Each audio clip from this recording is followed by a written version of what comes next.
Fala galera, aqui é Anderson Bellini, diretor do documentário André Matos, Maestro do Rock, e eu tô aqui para bater um papo com vocês. Como vocês sabem, nosso documentário está sendo rodado há mais de um ano somente com recursos próprios. Só que agora a gente chegou no momento crucial do nosso documentário, onde a gente precisa dar saltos maiores.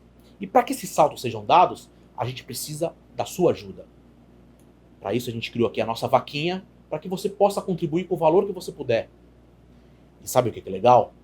O seu nome estará nos créditos finais do documentário, caso você possa nos ajudar. Porque você é um apoiador do nosso documentário. Ah, não posso ajudar? Com valor nenhum? Então curta sempre os nossos vídeos. Divulgue os nossos vídeos. Divulgue a nossa vaquinha. Que você também vai estar contribuindo. Então vamos lá. Vamos fazer desse documentário o maior documentário feito no Brasil, do nosso querido maestro André Matos. Eu vejo vocês em setembro.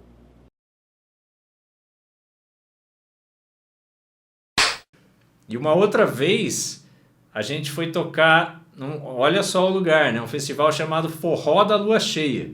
Então, nesse lugar, no interior, numa fazenda, o André topou, ele topava essas loucuras nossas, né? A gente foi pro forró, cara, e tocou lá um show. Isso era umas 5 da manhã, a hora que a gente conseguiu tocar, né? E 6 horas da manhã o André tava dançando forró. Ele tava no meio da galera dançando forró, tava cansado pra caramba, imagine, né? O cara tava com pique pra dançar forró. E quando eu vi aquela cena, não acreditei, né? E nesse mesmo dia, na hora dele entrar no palco, né? A gente tava chamando, ia chamar ele, chegou no momento de chamar ele pra entrar no palco. Ele tava no banheiro, né? E aí a Raquel, que era a produtora do Soulspell, tava lá, André, vão te chamar aí e tal. Aí eu sei que alguém parou ele no meio do caminho, a Daísa tava chamando já ele, falou, não, espera aí, Daísa. Ela começou a enrolar o público e o André entrou quase que colocando a bota sem amarrar, fechando o zíper, ele entrou assim no palco, na loucura.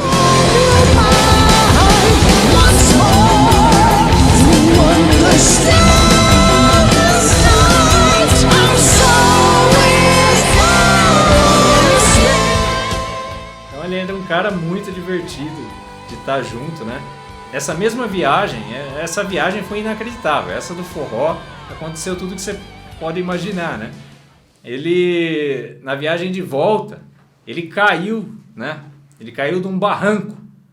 Acredite se puder, a van parou num posto, ele, não sei, pisou em falso e desmoronou de um morro, né? E ele foi se segurar, cortou a mão, ficou até altas horas de tarde, a gente já ia chegar tipo muito tarde, né, em São Paulo, e ficamos lá no hospital com ele, porque ele fez um rasgo na mão, assim, que teve que dar ponto, tudo.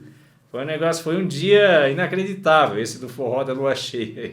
E sempre acontecia alguma coisa de inusitada com o André, né? Não sei, ele chamava esse tipo de coisa. Então, quando a gente, por exemplo, a gente fez um show em Bauru, que eu me lembro assim bem, era um pub, né? O Armazém Bar, que é um pub pequeno, mas muito histórico, né? Ele topou fazer porque o pub tem 40 anos de idade, então eu acho que é o bar mais antigo do Brasil, de rock, sabe? No mesmo lugar, com o mesmo dono. Então ele veio conhecer e tal, fizemos um show. E antes de entrar no show, o pub é muito antigo, então ele não tinha um camarim, né? Então assim, foi um negócio inusitado pro André, que ele não estava acostumado, né? Onde eu vou ficar para entrar no palco? E aí a gente falou, não pode entrar ali pelo meio da galera, né? Então ele ficou no depósito de bebida, né? Nos momentos antes de entrar no show. E óbvio, né? O que ele fez? Ele catou, sem falar pra ninguém, abriu uma garrafa de amarula lá e tomou pra entrar no palco, sabe? Sem falar pra mim, nem pra banda, nem pro dono do bar, né? Ele tava no depósito de bebida do lugar, ele catou a garrafa, abriu e tomou lá e entrou no palco. Depois que eu fui ficar sabendo, né?